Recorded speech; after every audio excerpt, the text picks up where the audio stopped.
ایک کفن چور کا واقعہ جو ہر نئے دفنائے مردے کا کفن چرا لیا کرتا تھا۔ ایک رات اس کے ساتھ قبرستان میں کیا معاملہ پیش آیا، آئیے جانتے ہیں۔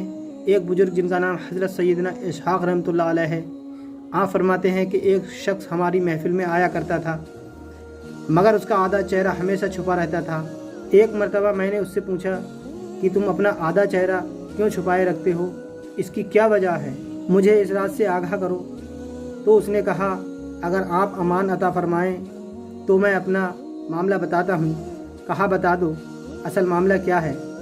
اجازت ملنے پر اس نے اپنی داستان کچھ اس طرح سنائی۔ اس نے کہا کہ میں کفن چور تھا، میں نے کئی قبروں سے کفن چرائے۔ جب بھی کسی قبر کے متعلق معلوم ہوتا تو فوراً وہاں پہنچ کر کفن چرا لاتا تھا۔ ایک مرتبہ ایک عورت کا انتقال ہوا، جب اسے دفنا دیا گیا تو میں فوراً قبرستان پہنچا۔ جب اینٹیں ہٹا کر کفن کی چادر ہٹائی اور دوسری چادر کھینچنے لگا، اچانک اس عورت کے بے جان جسم نے حرکت کی اور چادر کو تھام لیا۔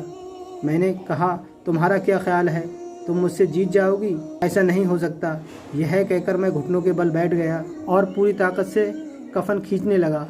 اسی وقت اس عورت نے مجھے ایک زوردار تھپڑ مارا جس کے درد کی شدت سے میں بے قرار ہو گیا اور میرے چہرے پر بہت زیادہ جلن ہونے لگی۔ یہ کہہ کر اس چور نے اپنے چہرے سے کپڑا ہٹایا تو اس کے گال پر انگلیوں کے نشان چھپے ہوئے تھے۔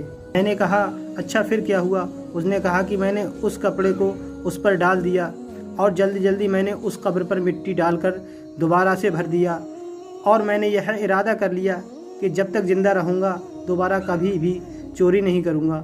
اللہ میرے سبھی گناہوں کو معاف فرمائے اور مجھے توبہ کرنے کی توفیق عطا فرمائے۔ حضرت سیدنا ابو اسحاق رحمۃ اللہ علیہ فرماتے ہیں میں نے اس کفن چور کا سارا واقعہ لکھ کر حضرت سیدنا ابو عزیر رحمۃ اللہ علیہ کی طرف روانہ کیا۔ انہوں نے جواب لکھ کر بھیجا کہ اس سے پوچھو کہ جو مسلمان قبلے کی طرف دفنائے گئے تھے کیا سب کے چہرے قبلے کی طرف ہی تھے یا قبلے کی طرف سے پھر گئے تھے؟ میں نے کفن چور سے پوچھا تو اس نے کہا کہ میں نے جن لوگوں کے کفن چرائے ان میں سے اکثر کے چہرے قبلہ سے پھر چکے تھے۔ حضرت سیدنا ابو اسحاق رحمۃ اللہ علیہ فرماتے ہیں کہ میں نے یہ بات لکھ کر حضرت ابو عزیر رحمۃ اللہ علیہ کی خدمت میں بھیجی تو انہوں نے جواب میں یہ تحریر بھجوائی کہ انا للہ و انا الیہ راجعون۔ اے اسحاق رحمۃ اللہ علیہ، جن لوگوں کے چہرے قبلے سے پھر چکے تھے ان کا خاتمہ سنت پر نہیں ہوا۔ پیارے دوستو، اللہ ہمیں اپنی حفظ و امان میں رکھے اور ہمارا خاتمہ حضور صلی اللہ علیہ وسلم کی سنتوں پر فرمائے۔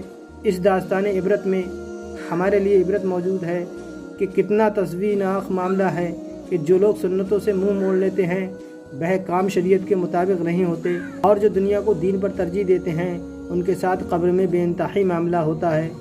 دوستو، قبر اور آخرت میں لمحہ بھر کا عذاب بھی برداشت سے باہر ہوتا ہے۔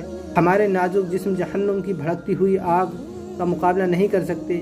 اگر اسی طرح غفلت بھری زندگی گزارتے رہے اور اسی حالت میں موت آ گئی تو ذلت اور رسوائی اور دردناک عذاب کا سامنا کرنا پڑے گا۔